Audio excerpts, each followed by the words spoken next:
So I'm going to say welcome and thank you, Yasemin. Is that the proper way to pronounce your name, Yasemin? Yasemin. Yasemin. Yes. Thank you so much for joining us. We are C3, the Chicago Creative Coalition. We enrich, educate, and inspire creative lives. That's what we do. And this event tonight is called Processing Change Through Heart and Head. Yasemin Tunc is a certified meditation and mindfulness teacher, as well as a life retirement coach. This is her second career, having retired from Ball State University as the Assistant Vice President for Academic Technology in 2015. Congratulations. In her first career, she connected people to technologies that made their work easier and more accessible. Now in her second career as coach, she helps connect people with their goals and dreams and even themselves. Understanding one's essence, their true self, and separating it from the stories they tell themselves about who they are is the basis for positive change. Yasemin will guide us so we can become more resilient, more creative, and more whole on the other side of change. Thank you, Yasemin. I'm going to hand that virtual mic over to you. Take it away. Thank you so much. Can I share my screen? Yes. It's around here somewhere. Hold on just 1 second. I was just there.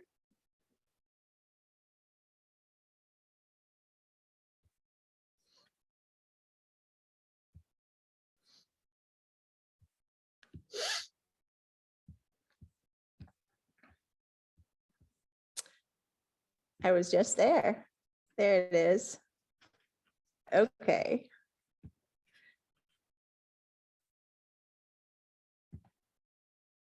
Can everybody see my screen? I think I'm bound to say that. Yes. Very good. Beautiful. Thank you. Yes. First, I would like to thank three people. I would like to thank Alicia for inviting me for this conversation, and Mike for the write-up on the website, and George for arranging this Zoom. So thank you all very much. And then everybody else for joining me. It is my honor and pleasure to be with you to talk about change. And before I get there, I would like to say a couple of things. This picture that you're seeing, I actually took this picture and I couldn't believe my eyes when I saw this in the sky. I was traveling on a dirt road in Iceland after a rainstorm when this heart appeared, and it took my breath away. Isn't it amazing how clouds can give you like inspiration? I wanted to go through a little bit about change and what I am trying to accomplish this evening. So we will talk about change. And I know it is not a very creative subject. It is not a very hopeful subject, but I hope to actually turn it around and make it into a hopeful subject, hopefully. So the changes I have gone through so far in my life since 1980, I got married, I moved to the United States. I'm originally from Istanbul, Turkey. I had kids, I got divorced. I became an empty nester, single, lonely person. I decided to retire and I moved to Chicago. Oh my goodness, all of these are huge changes. How I normally dealt with change until I got into this topic and learned how to really deal with change was to push it away. Not really worry about it, just push through life and not process anything. And now I realize that because I haven't really processed a lot of the, especially the negative changes, They really did come up much, much later in my life and really showed me how they shaped the way I thought about myself and my life. So now that I know how to deal with change, I am much better prepared, and I am hoping that I am going to give you some ideas on how to deal with it as well. But before we go on, I would like to open this up for a conversation and see if you guys would like to share some of the big changes that you had in your life.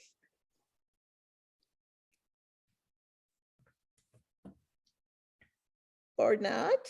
I'll start. I'll throw a change in there. So in 2007, I had just turned 50 years old, or yeah, I had just turned 50 years old. And a couple months after that, I had a catastrophic aneurysm rupture in my brain, which left me in a different state of being, from which I recovered. But that was a big change. So that was like one of the bigger, like, what happened? That happened. Yeah. That's Yeah. one. Thank you for sharing. Yes, that is a huge change. Anyone else?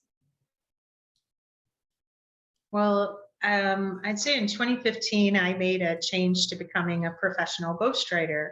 And I think the hardest part of the change for me was having this 30-year business career that I had accomplished a lot, and transitioning into something new, trying to be viewed as something new.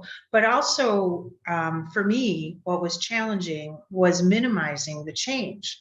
So I'd meet other writers and they'd say, of course you're a writer. But I mean, they also were expressing their opinion from 30 years of their experience. So things that were very intuitive to them were all brand new for me, in a big and changing field as well.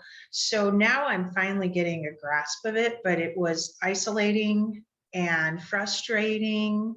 And I was kind of like looking for help and not getting it. And, so it was interesting.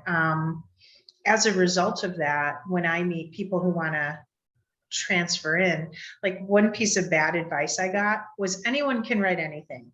That thinks like a bomb. Yeah, everyone cannot write anything. I just hired a copywriter to help tell my story, and he's doing a great job, but I'm not a copywriter, and that's a real gift. That's a real gift that I don't have. I have other gifts. So that was a change I've dealt with lately. Thank you, Alicia, for sharing that. Okay, well, thank you both. Changes, especially changes that are big, life-changing. There's Bruce Feiler, which I will talk about in a minute, an author. He calls them life quakes. They do tend to leave marks unless you know how to deal with them. So a little bit about me. As I mentioned, I was born in Istanbul, Turkey, and I came to the United States in 1980, 10 days after I got married. I graduated from Clemson University and I got a master's degree at Ball State. I had a 28-year career at Ball State. I started at the bottom and worked my way all the way to the top, and I retired as assistant vice president. And then I came to Chicago, which was like a rebirth for me. And not knowing what I was going to do, I decided to start a new career like Alicia did. And I had received quite a bit of training. So I finished a coaching training program, a meditation and mindfulness training program, a positive psychology program, and a retirement coaching program, all in the last 3-4 years. For fun, my Wednesdays are special days because I spend my Wednesdays with my grandchildren. The reason I moved to Chicago was to be close to my daughter, who had just had a baby in 2014. And now she has 2 little kids, and I babysit. I have been since I came to Chicago, babysitting my grandkids. Maggie is older now. She goes to school, but she comes home after school, so we hang out, and my 4-year-old grandson, Cameron. I enjoy cooking and baking, and we will be talking more about that. I enjoy travel and photography. for sure. I am not a photographer, just a very basic snapshot person, but I will share some of the pictures that I'm proud of with you. And for health, I am trying to become a runner. It's kind of hard at 62 to become a runner, but I'm working on it. And I have been doing Pilates for the last 5 years, and I will never stop doing Pilates. If you're curious, I would highly recommend Pilates for everyone. This is my family. At the top, you see my daughter, Ipek, and her husband, Corey, and my apples of my eye, Maggie and Cameron. And the other picture is my youngest daughter, Iram, and her brand new husband, Yanni. They live in Thessaloniki, Greece. And my oldest daughter and her family, they live in Oak Park, and that's where I go on Wednesdays. Okay, change versus transition. So we talked a little bit about change. Change is an external event. That is what happens to us, or we decide to create change. It could be retirement, it could be divorce, it could be a new job, it could be empty nesting, any kind of big change that is external. Transition is how we process change. So we will talk about the transition process for the remainder of this talk, almost to the end. We don't really overthink good changes because why would we, right? They're joyful events. But not so good changes or negative changes, like maybe a health scare, like Linda experienced, or a divorce.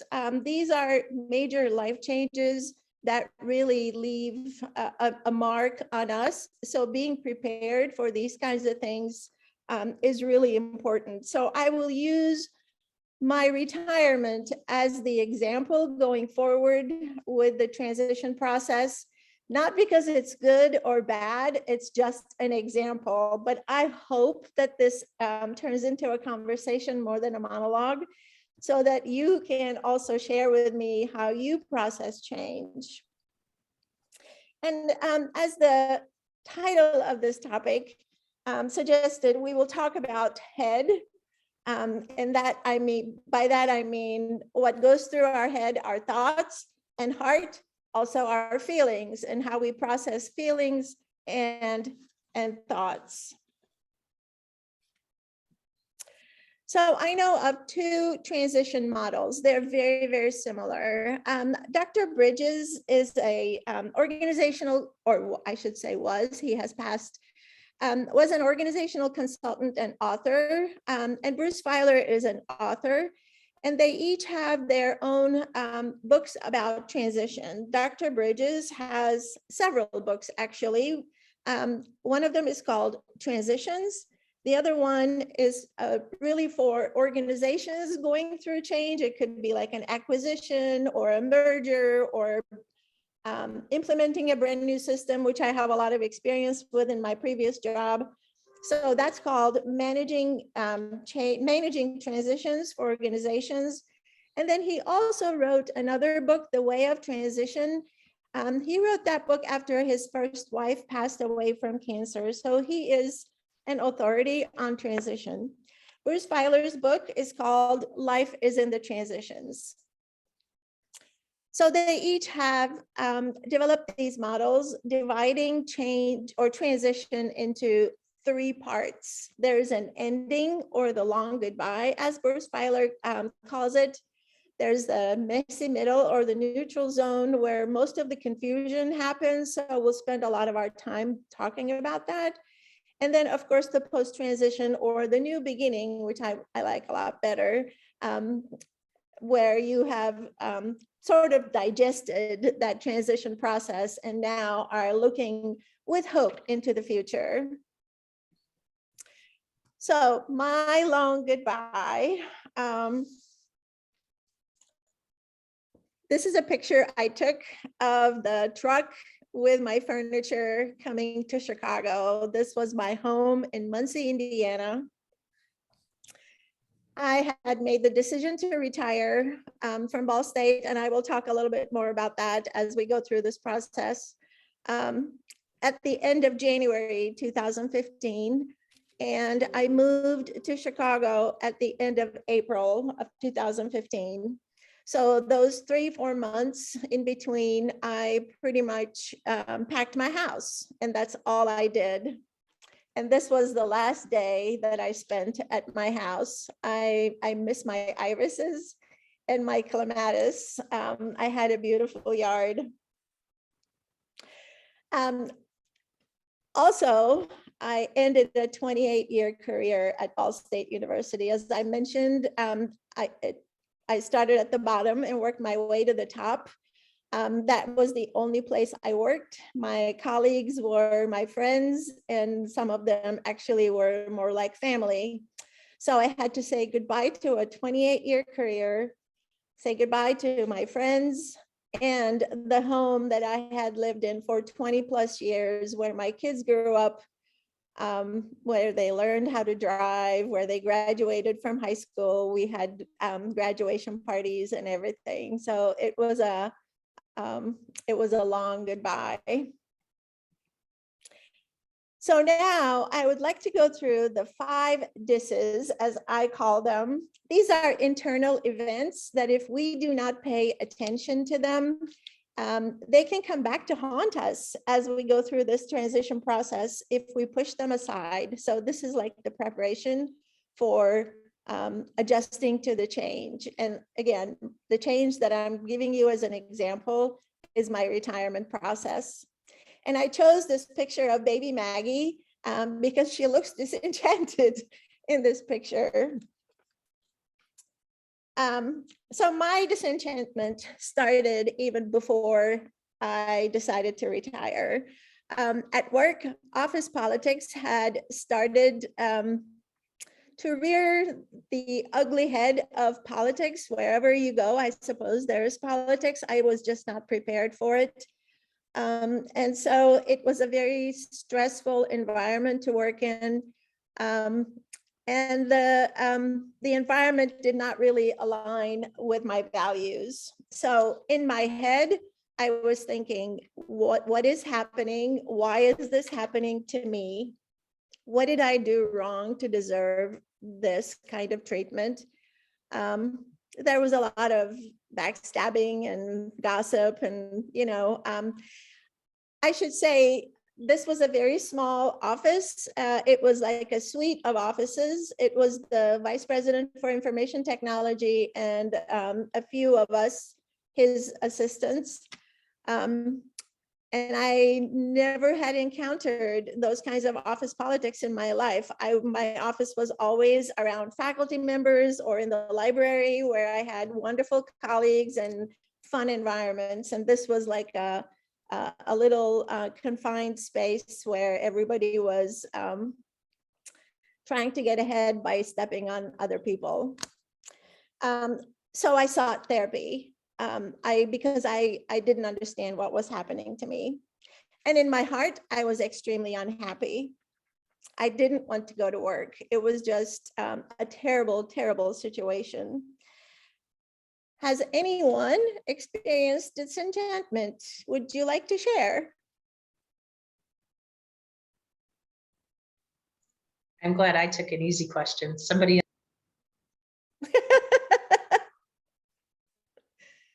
No one, huh? I can't be the only brave person here. Well, All when I did work at a company, it was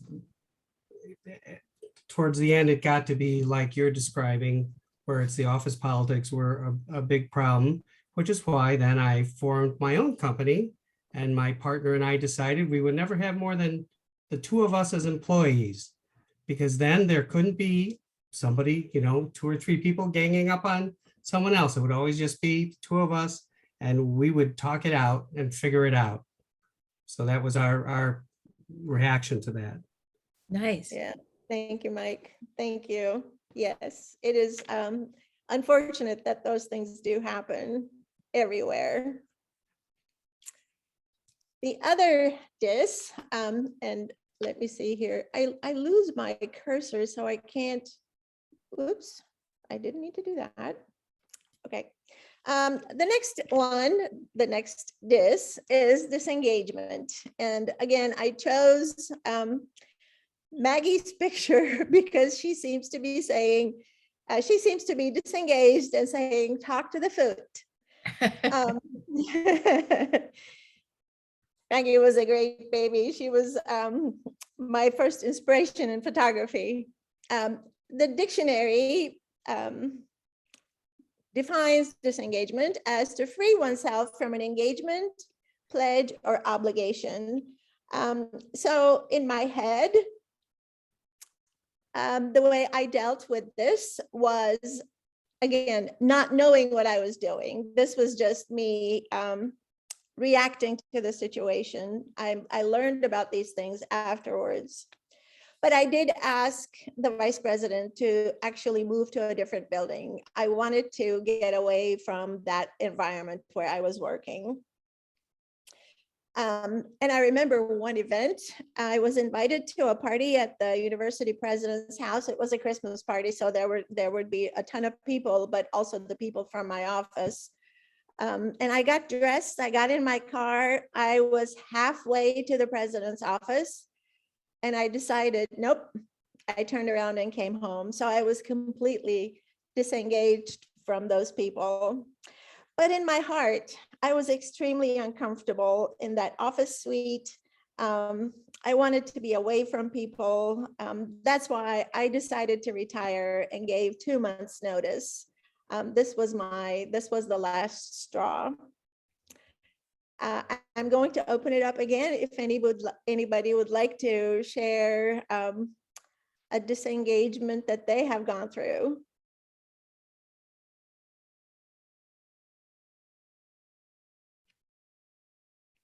Okay. Well, I'll go back to the disenchantment when I had this huge consulting assignment where, I just did this great job with very, very, high level influential people. And I thought, wow, like I'm it now. My phone's going to ring and people are going to call me and I'm going to have all this great stuff. And it didn't happen. And I just felt so betrayed. And, it was like, what is going on here? And I was the bomb yesterday. And today I'm like, nobody's taking my calls. So that was a hard time. And Sure. as far as disengagement, I guess I'm just thinking about the 2 years of the pandemic, just being isolated and kind of easy to opt in and opt out when you want to. Yeah. Yeah. Thanks, Alicia. The third dis is dismantling, to disconnect the pieces of. The picture I have for this slide is a picture of my kitchen after the furniture was sold. I loved that kitchen, and that corner that you see was where I would spend a lot of my time after work, just kind of hanging out. But seeing it without the furniture that I had there is very indicative of how my life was being dismantled. Well, I was actually doing the dismantling of my life. So I put this dismantling into 2 different categories: before retirement and after retirement. Before retirement, dismantling for me was I started working from home 2 or 3 days a week. We had the flexibility to do that when we didn't have to be in a meeting. This is way before COVID, of course, that we could actually work from home. So I would call in and say, I'm just going to work from home today instead of going to the office, because I just didn't want to be around those people. But in my heart was not in that job anymore. Even though I still had some projects and I completed those projects, I have received thank you notes for that, results of that project. My heart was just not in it. After retirement, the dismantling became much more physical. As you see, I dismantled my house. I got ready to move. I packed everything. I put my house on the market. It had so many emotions when you talk about the hard part of it. It was a bittersweet moment. I mean, I was excited to come to Chicago for sure, to be close to Maggie and my daughter. And I keep talking about my oldest daughter because at that time, my youngest daughter lived in Houston. But also it was heartbreaking because as I was packing my house, I was going through every closet, of course, to see my kids' papers from grade school and all the toys that they had tucked into drawers and closets and cabinets. I would take pictures of them and text them, do you want me to keep this or do you want to keep this? If not, I'll throw it away. And they would say, just throw it away, Mom, don't worry about it. But it broke my heart, every one of them. Yeah, that was really hard. This dismantling part was very hard. Again, if anybody would like to share, I'd love to listen. I don't have a specific thing, but I think anytime you have to separate yourself from things that are sentimental, like your kids' drawings or whatever like that, that's harder than anything else is. And objects in your house that may have a special meaning, but they're not really anything you need. They just have Right. special meaning. That's the hardest thing to separate. It really is. Thank you. Yes. And I lost my cursor, so I can't see everybody, and I'm not sure I know who was talking, but thank you for sharing. Yes. My name is Cindy. Cindy, thank you. The next dis is disorientation, a temporary or permanent state of confusion regarding time or personal identity. I chose this picture of pigeons. You'd think this picture is in Chicago, but no, it's in Thessaloniki, Greece. Pigeons are pigeons everywhere. They're just looking for food, but because they look everywhere, it reminded me of disoriented people. So I thought it was appropriate. So this is after I moved to Chicago. My disorientation was in my head. What do I do now? I worked all my life. I, of course, was in school. I got married while I was a junior in college. I had my first child while, and I transferred to Clemson University. So I sort of had to start over again. I had my first child in Clemson, my second year there. And then my second child, I was 5 months pregnant when I graduated from Clemson. I started my master's program when she was 4 months old. I mean, I'd never stopped. And I started working before I graduated with my master's program. I had never stopped since I was 7 years old. I was just go, go, go, either school or work, kids, family, all of that. And I come to Chicago and I am what? Nothing. I have nothing to do, literally. I had an apartment, but and Wednesdays with Maggie, but other than that, I absolutely had nothing. So I was definitely confused. Where do I go for groceries? I had to learn that. Where do I find a dentist? I had to learn that. I mean, just starting a brand new life. It was hard. It was hard. And in my heart, I was also thinking, who am I now? Never mind, what am I? Who am I? In our culture, we identify with our work so much. So if I'm no longer assistant vice president at Ball State University, who am I? I had to figure that out for myself. It was definitely, and I will move on to the next slide. This is another dis that Dr. Bridges identifies, disidentification. I looked it up in the dictionary. I can't find it. Apparently it's a made up word, but it really it really indicates the feelings that I was having over my loss of identity. Who am I now? Because I'm no longer this person who did this. I am just a grandma. And the picture I have, I chose for this particular slide is starting a new identity. That was the day I became a US citizen. After 38 years with a green card, I applied and was naturalized. So it was a beginning of a new identity for me, that's for sure. Congratulations. Oh, thank you. Thank you. Has anyone here felt a disidentification or a disorientation after a big change? I'm the only one. Rest of us are just lying. I will say, so I live in the suburbs, but I was like the city guy for a very long time. And that was, going all the way back to dismantling.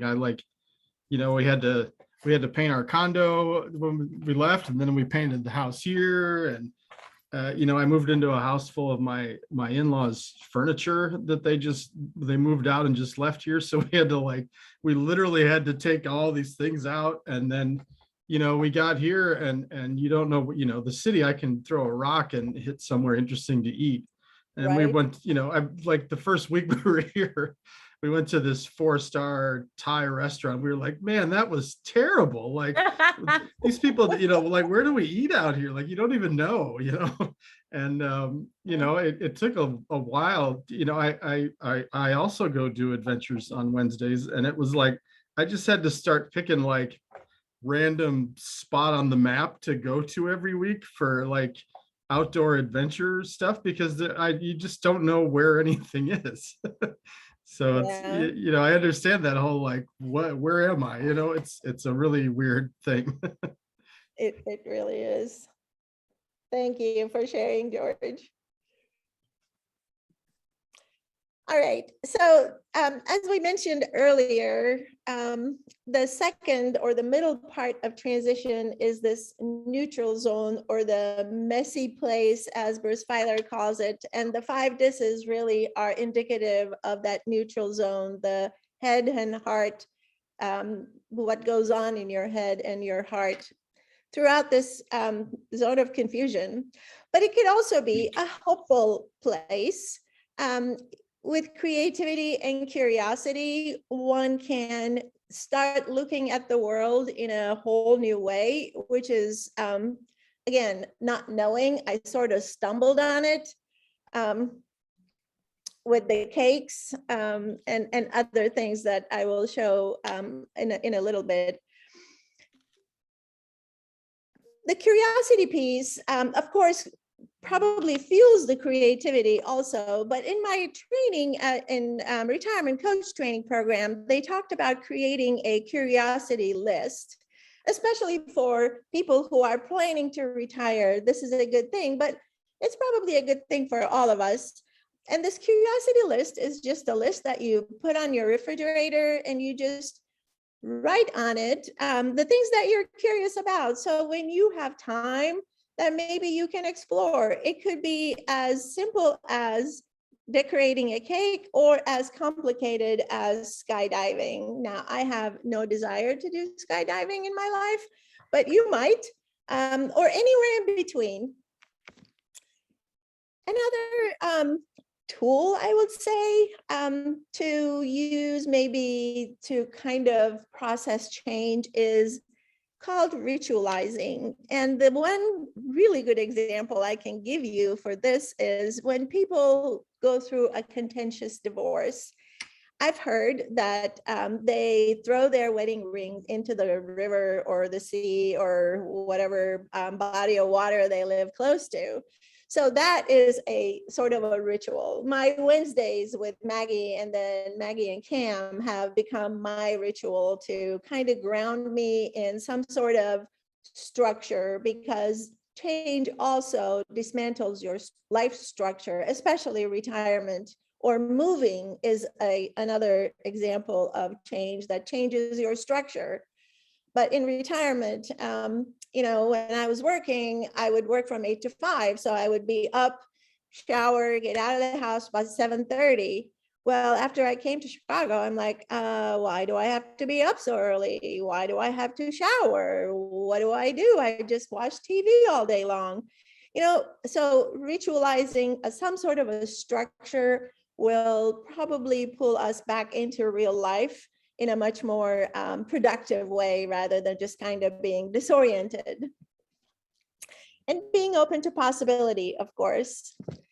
Another tool I stumbled upon is this character strengths. If you're interested in learning your character strengths, I can put this. I found my cursor. How did that happen? I can put, nope. All right, let's see if I can You do can put this. it in the chat if you can copy. I'm trying to do that. I will try to, nope, it keeps doing this. I don't mean to do that. I'll put it in there for you if you go back to it. Okay, I will in just a second. Let me find out where I was. Whee. All right, yes, thank you. So full disclosure, if you click on this link and actually fill out the survey, it will send me your results as well as give you your results. If you would rather not do that, you can just go to viacharacter.org and just learn about your results yourself. But if you would like to talk about your results, I will be happy to as well. That's why I gave you my pro account on the Via Character site. Now, character strengths, let me just say a few words about them. In the positive psychology world, Marty Seligman is a founding god of positive psychology. He and a few others have created this new field of psychology. And positive psychology's aim is to look at how people flourish. He had decided that psychology up until the late 80s, early 90s, maybe when he became the president of American Psychological Association, was always looking at what is wrong with people. And Dr. Seligman decided psychology should also look at what is right with people. And so he and a few colleagues have created this via survey, actually created a list of character strengths. They also have created a list of attributes, which some of these strengths go with individual attributes. This is this was a huge project because they validated these strengths throughout cultures and time. So old people, young people, Americans, Thai people, Asians, Africans, everyone. It is a worldwide human character strength list. There are 24 strengths. Everybody has all of them. It's just the priorities are different. Your strengths will be listed in priority order. What is your greatest strength versus the second greatest, third greatest? The first 5 will be your signature strengths. So the way I stumbled upon this was because I have a friend who is a psychologist and she was talking about character strengths. And I was fascinated by it and I took the survey. And then I found out about positive psychology and I went back to school and took 5 classes in positive psychology. This happened all throughout COVID. Thank God for COVID. I had the time to do all this stuff. And it turns out my greatest strength is the love of learning. Wow, it makes perfect sense, right? I can find courses to take every day, all day, and I can just learn every day, all day. And that helped me really find myself again. That's why I bring it up, that if you are interested in learning about your character strengths and how they have helped you, knowing or unknowingly, but then also how you can use them going forward or going through processing some kind of change. They might be helpful as well. I hope that made sense. And then, of course, the last but not least is the new beginning, which is the third and final stage of transition. In my head, my new beginning is building this new coaching business, learning coaching, learning marketing skills, learning networking. Really, at Ball State, I never really had to do networking because it was like this big family. I already knew everybody that I worked with. But also in my heart, finding joy in life again for me was a big thing. Finding joy in my family, finding joy in my new friendships. I have joined BNI and made great friends like Alicia. I have joined other organizations and have wonderful friends. So my new beginning is this amazing life in Chicago. I heard from a podcast the other day, a concept called harmonious passion. I had not heard of this before. Harmonious versus obsessive passion. Harmonious passion is where your passions are aligned with your life and contribute to your well-being. And coaching has become a harmonious passion for me. So, getting back to the creativity and curiosity, growing up in Turkey, my mom was a knitter. I mean, she was an amazing knitter. So I learned how to knit at a very young age. And I made some great things for myself in high school. But my ex-husband didn't really care for me to be knitting while we were sitting in the evening after work. So I had quit knitting. When I first came to Chicago, I decided that I was going to take up knitting again. So these are some of the things I made: the red hat and scarf, and the hat and scarf, or the band and scarf with the ladybug. Those are, of course, for Maggie. Maggie was the beneficiary of a lot of things. But then I made quite a few things, just getting bored, in the evening, not having anything to do and being here by myself. I can knit in front of the TV. I was volunteering for Dress for Success before COVID. And one of my coworkers there was also volunteering at a Catholic charity. So she would ask me if I would knit some things, and they would put them in their Christmas bazaar and sell them. So that was kind of a fun thing to do.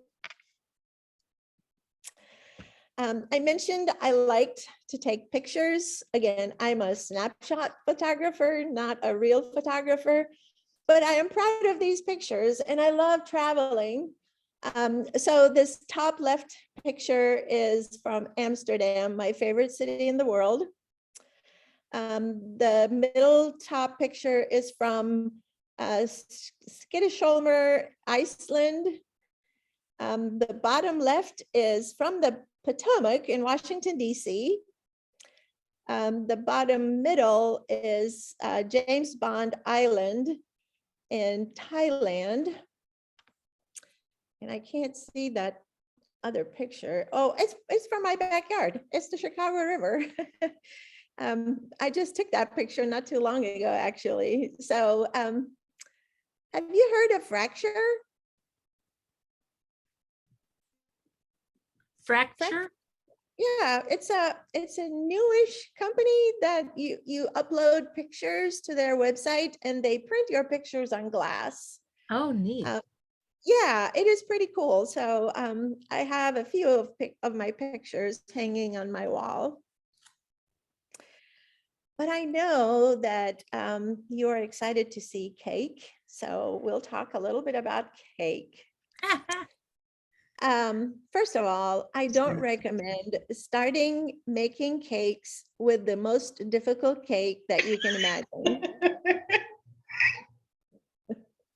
I always wanted a Barbie cake and never got one. Oh, my goodness. That is awesome. Do you eat her head too? What is the head made of? It's just plastic, right? It's a regular Barbie doll. Oh dear heavens. Real Barbie. Yeah. So this was a birthday cake I made for Maggie, of course. There are 6 layers to it. I made 3 layers and I tried to put the Barbie together and it was maybe halfway there up to her knees. I didn't realize Barbie had such long legs. So I had to make 3 more layers. You could have cut her legs off. I could have, I didn't do But you that. chose not to. Good, okay. Might play with it someday. So it's kind of lopsided, as you can see. It is not my best work, but it was my first attempt at a kind of creative. I have to say and give credit to people on Pinterest. Pinterest is probably the best thing on the internet for me these days. Yeah. That's where I get a lot of ideas. And I also apologize for the condition of my refrigerator. I should have taken a better picture of that cake at a different location, but it is inside my refrigerator. The 2 on the right are, of course, Elmo and Cookie Monster. Those were birthday cupcakes I made for Cameron for his Oops. 2nd birthday, I think. And the fact that he recognized them was validation enough that I actually did a good job. That's awesome. Ooh. But I also make cakes for grown-ups now. Wow. So the Beautiful. cake on the left is a lemon velvet cake. Nice. I think it is Sugar Freak Show or some website that I found for a lemon velvet cake recipe. I made that for a birthday for 2 of my friends, and they liked lemon cake, so it worked out perfectly. And the decoration of it really is exactly like the lady had made. So there's zero my creativity. But it is something that I did put together. The one on the right is a little different. So it's a chocolate cake. I saw on Pinterest, if you squirt melted chocolate into a bowl of cold water in random motion, it creates these swirls. So I decided to create a little bird's nest out of chocolate and make chocolate truffles and put them like little eggs on the little bird's nest over chocolate cake. So that is my my own creation. Very cool. Look at these. Wow. The one on the right, the purple one, I call it my hydrangea cake. That is probably the easiest thing you can do. It's gorgeous. It looks amazing, but it is really, really easy. It's just a tip. I have to say, once I decided I was going to make cakes, my daughter got me a whole big cake decorator set. I probably used like 3 out of the 1,000 things it has. But that's one tip that is very easy to use. So I made that for another birthday party for a friend of mine. The tart I saw again on Pinterest. Somebody had decorated a tart, which I thought looked really pretty. So I just recreated that. And then the picture on the left are profiteroles. I love profiteroles. So it's not really cake, but it's just as tasty, if not more. You were totally lying to us when you said you weren't creative earlier. Yeah. Whoa. I know what profiteroles are. What are they? They look amazing. Are they like cream puffs? They're cream puffs. Yeah. Oh, yum. They have pastry cream in them, chocolate pastry cream in them, and then chocolate ganache on top with cracked hazelnuts. Wow. What kind of cake did you use for the purple cake? Well, she wanted just vanilla cake. She didn't want any specialty cake in it, so it's just yellow cake. So you can just use whatever you want. Cool. What are the purple things? They look like seashells. It's frosting. Wow, how do you get them to be little petal shaped? Well, it's the tip. I think it's tip number 16 or something. You just put the frosting, and I used 2 different color frosting. So I have the little gel colors, and I make this Swiss meringue frosting. It is kind of involved because you have to use egg whites, and you have to cook them over a double boiler so that they come to temperature. Ooh. Sort of pasteurize the egg whites. So it's not just sugar, but it is much less sweet than regular frosting. And I think it tastes better. Wow. Egg whites, butter, sugar, vanilla, yeah. And then I just, like I said, I created 2 different colors with little drops of purple. And then I just squeezed the bag really pretty much all over. And you'd be amazed at what Joann Fabrics has in their cake decorating section, because like these eyes are edible, the googly eyes. Nice. The color of the frosting, again, I made the same kind of frosting and I colored it. It took me a long time to get to that red. Red is difficult to accomplish, it turns out. Blue and purple are not so hard. But like the jewels on Barbie's dress, the googly eyes, the sparkles on the purple cake, those are all like little cake decorating things that I get from Joann Fabrics. That's one of my Wow. Oh, cool. That is so neat. Could you back up to the one with the lemon cake? That's a great, makes me hungry right now. It's so beautiful. We're all just looking at Yeah. cake on the internet. Are those real lemons or are they candied lemons? They're just regular lemons. Yeah. Just regular. They're gorgeous. Yeah, everything's gorgeous. Yeah. Wow. Thank you. Mm. It is Nom, so nom. much fun to make these things. I really enjoy it. Yeah. So I spend so How much big are- time How on big are Pinterest. these cakes? What's the diameter? 9-inch pans. Mm. Yeah. Great.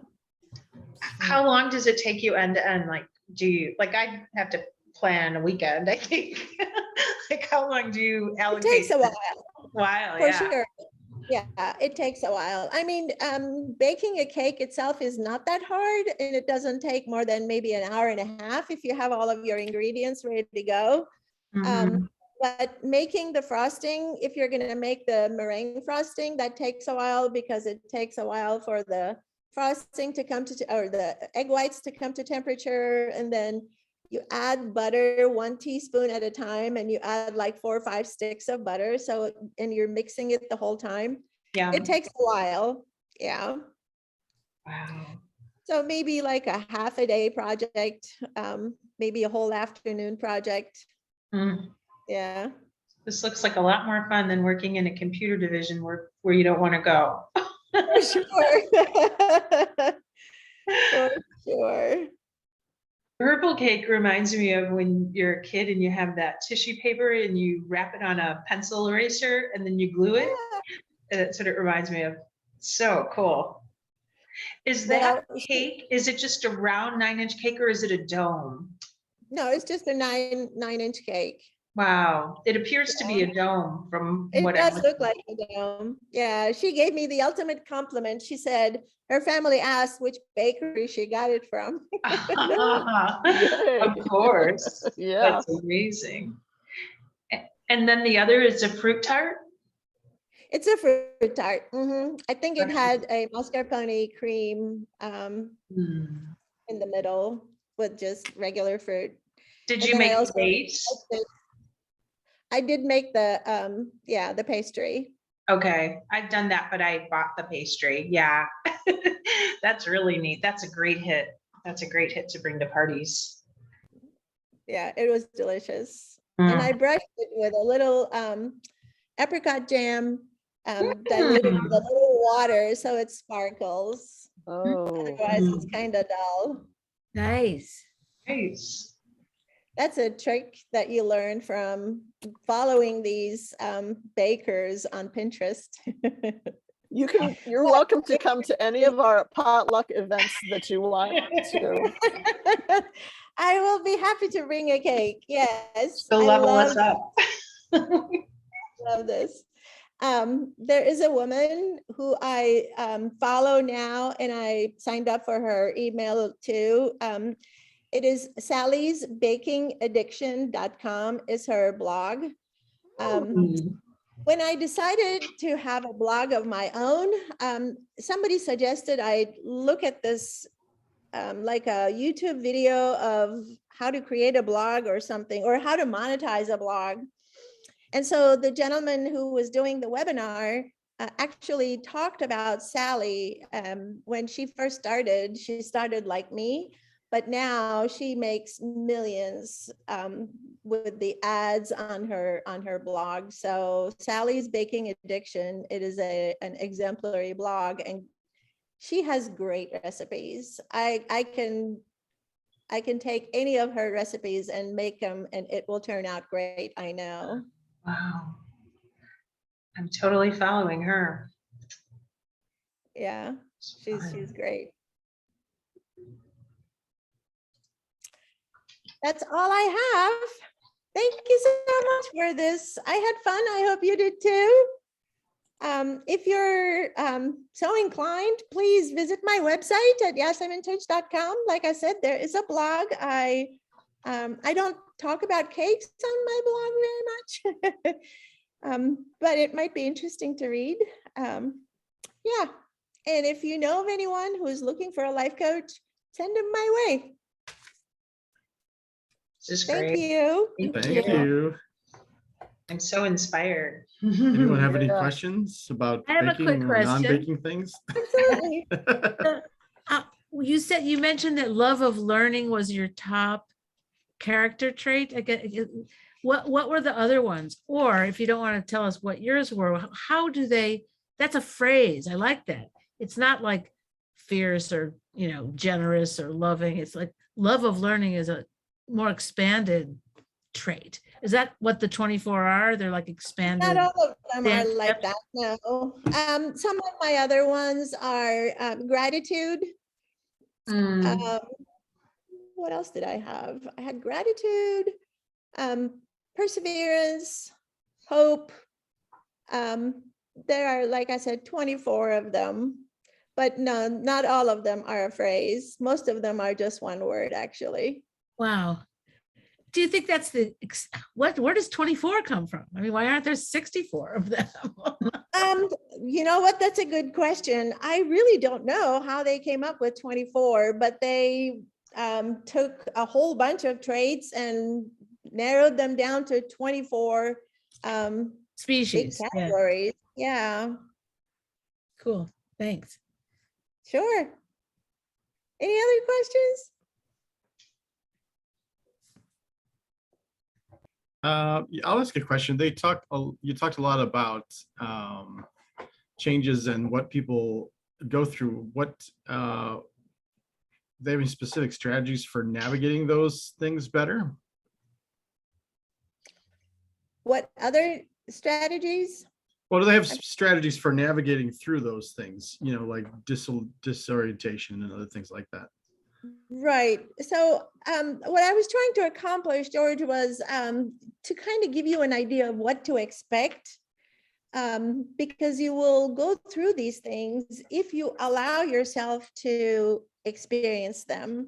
And I think it's probably one of the most important things.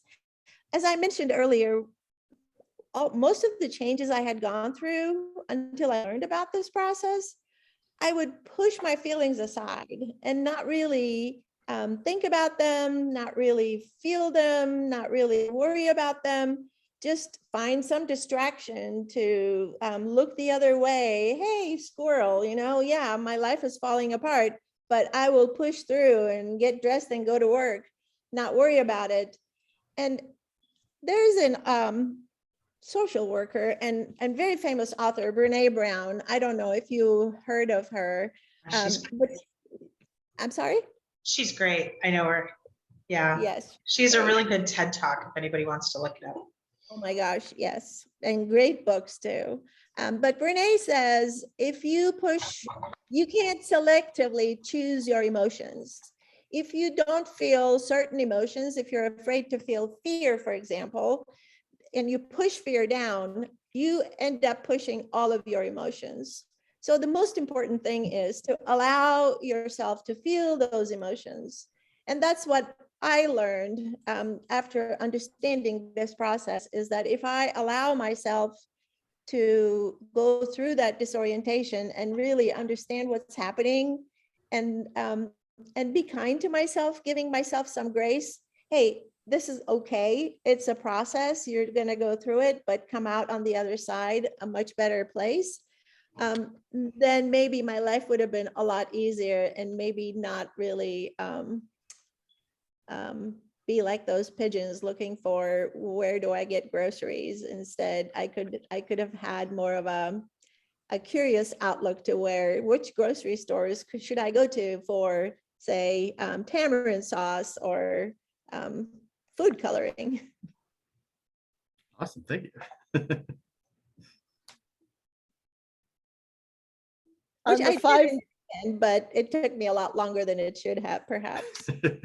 on the 5 disses, can you expect sometimes to go through multiples at the same time? Oh, for Mm. sure.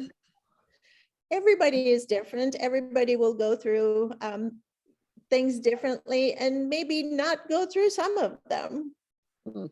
And Do you that's end up going through, do you end up coming out the other side saying, woof, glad that's over? Or are there like traces that you carry with you of the you know what, distance? that's a good question. I can't put a date on when I was done with my transition, but because I had been the kind of person who pushed my feelings aside for so long, they pretty much created this wall of resistance in my being. So when I went through coach training, they assigned us a coach. We each were given a mentor coach. And every time Alex would say something to me, I would be like, I can't do that. And he was like, what is the resistance? And I kept thinking, what is the resistance? I don't resist anything. But it was defining who I was. So if I had understood perhaps a little bit more about these kinds of things, I would have been a bit more open and maybe had a much more successful business by now. Who knows, right? I mean, I can't know that. It's hard to pinpoint a date. But now that you know the process, you might actually be able to say, all right, now I'm done with disorientation. Let's move on to dismantling. Yeah, You know? bring it. I need another dis.